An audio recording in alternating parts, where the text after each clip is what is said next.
एक truck driver कैसे बना बादशाह। लेकिन यहाँ बादशाह कोई शतरंज का बादशाह नहीं बल्कि जुर्म की दुनिया का बादशाह है।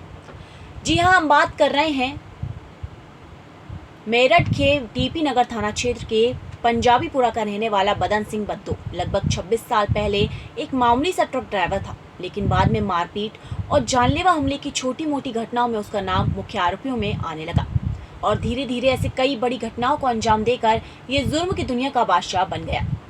नमस्कार, मैं हूं आपके साथ अंजलि त्यागी और आप देख रहे हैं देश न्यूज। आज का हमारा खास प्रोग्राम है एक ऐसे इंसान के बारे में जो पुलिस के लिए सिरदर्द बन गया है। जी हां, हम बात कर रहे हैं उस दबंग गैंगस्टर की जो पौने 4 साल पहले मेरठ के एक होटल से फरार हो गया था और जिस पर 2.5 लाख रुपए का इनाम भी है। लेकिन आज हम इस गैंगस्टर की चर्चा क्यों कर रहे हैं? दरअसल हाल ही में फरार कुख्यात आरोपी ने अपनी इंस्टा पोस्ट पर आईपीएस अधिकारी ब्रजलाल की किताब को लेकर अपने सोशल मीडिया हैंडल से कुछ ऐसा पोस्ट कर डाला कि अफसर आग बबूला हो गए। कुख्यात बदन सिंह ने पूर्व डीजीपी ब्रजलाल की किताब पर सवाल उठाए हैं। इस पोस्ट के इंस्टाग्राम पर डालते ही 2.5 लाख का इनामी अपराधी बदन सिंह बद्दो एक बार फिर चर्चा में आ गया है। हालांकि फरार चल रहा बद्दो अब तक पुलिस के हत्थे नहीं चढ़ा है, लेकिन अब साइबर सेल की टीम बद्दो की लोकेशन निकलवाने के लिए जुट गई है। इंस्टाग्राम के हेड ऑफिस कैलिफोर्निया ईमेल भेजी गई है। अब कैसे एक मामूली ट्रक ड्राइवर एक कुख्यात गैंगस्टर बन गया, आइए जानते हैं ये चौंकाने वाली कहानी। 1970 के दशक में बदन सिंह बद्दो के पिता चरण सिंह जालंधर छोड़कर यूपी के मेरठ में रहने के लिए आ गए थे। परिवार को पालने के लिए उन्होंने ट्रक ड्राइवर के तौर पर काम करना शुरू किया, जिसके बाद धीरे धीरे वो खुद एक ट्रांसपोर्टर बन गए। 7 भाइयों में से सबसे छोटे बदन सिंह बद्दो ने भी ट्रांसपोर्ट के कारोबार में अपना कदम रखा, लेकिन इस काम में उनका मन नहीं लगा। इसी दौरान बद्दो के संबंध इलाके के कुछ बदमाशों से हो गए। कुछ समय बाद वो अपराधियों के साथ उठने बैठने लगा था। पैसों की किल्लत के कारण उसने शराब के कारोबार में भी हाथ आजमाया। वहीं काली कमाई से जहां ट्रांसपोर्ट नगर थाना क्षेत्र में उसने आलीशान घर बनाया, इसके बाद उसने पलटकर फिर कभी पीछे नहीं देखा और कारोबार और जुर्म दोनों ही जगह उसने अपनी एक अलग ही पहचान बना ली। उसने साल 1996 में सरेआम एक वकील की हत्या को अंजाम दिया। वहीं साल 2011 में उसने मेरठ जिला पंचायत के सदस्य संजय गुर्जर का मर्डर किया। ये तो बस बद्दो की शुरुआत थी, जिसके बाद साल 2012 में उसने केबल नेटवर्क के संचालक पवित्र मेत्रे को मौत के घाट उतार दिया था। इन सब से हटकर उसके खिलाफ यूपी के बाहर भी लूट और डकैती के कई मामले दर्ज होने लगे। बदन सिंह बद्दो अब यूपी पुलिस के लिए सिरदर्द बनने लगा था, लेकिन पुलिस उस तक नहीं पहुंच पा रही थी। वहीं लिहाजा यूपी पुलिस ने उस पर 1 लाख का इनाम रखा। वहीं दिल्ली पुलिस ने भी उसकी गिरफ्तारी पर 50,000 के इनाम का ऐलान किया। अब बदन सिंह के खिलाफ हत्या जैसे संगीन 34 मामले दर्ज हैं। इसके अलावा लूट और डकैती के कई मामलों में भी वो फरार है।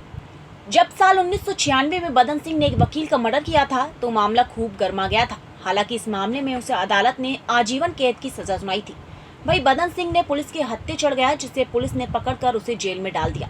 इस दौरान उसने अदालत से कई बार पैरोल के लिए गुहार लगाई, लेकिन अदालत ने उसके अपराधों को गंभीर बताते हुए पैरोल देने से इनकार कर दिया, जिसके बाद बदन ने जेल से भागने की योजना बनाई, जिसे उसने साल 2019 में अंजाम दिया।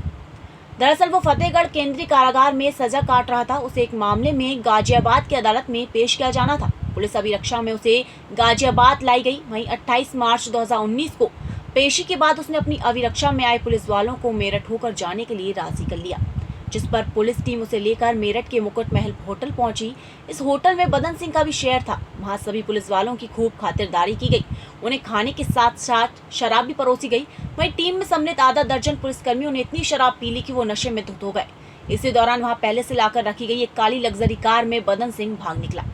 तब से लेकर आज तक उसका कोई सुराग पुलिस के हाथ नहीं लग पाया है। बद्दो के भाग जाने के बाद पुलिस ने इस मामले में मुकेश गुप्ता समेत 19 आरोपियों को गिरफ्तार किया था, क्योंकि इन सभी लोगों पर बद्दो को भगाने में मदद करने का आरोप था। 2019 में रफू चक्कर हो जाने के बाद से पुलिस बदन सिंह बद्दो की लोकेशन पता लगाने में असफल रही।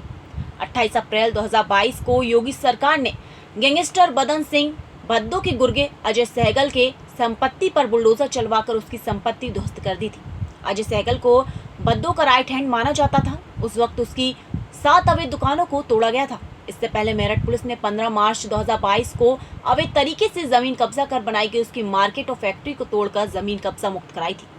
बदन सिंह बद्दो की करोड़ों रुपए की कोठी को भी इससे पहले ही ध्वस्त कर दिया गया था। यूपी के सीएम योगी माफिया की पूरी तरह से सफाई के लिए प्लान बना रही है। इसके लिए 61 माफिया की लिस्ट तैयार की गई है, जिसमें योगी सरकार माफिया के लिए एक काल साबित होता नजर आ रहा है। अब देखना यह है कि योगी सरकार का ये प्लान और टारगेट कब पूरा होगा। वहीं अगला गैंगस्टर कौन होगा? फिलहाल प्रोग्राम में बस इतना ही। बने रहिए देश न्यूज के साथ। अगली बार फिर हाजिर होंगे एक नए प्रोग्राम के साथ। इजाजत दीजिए, नमस्कार।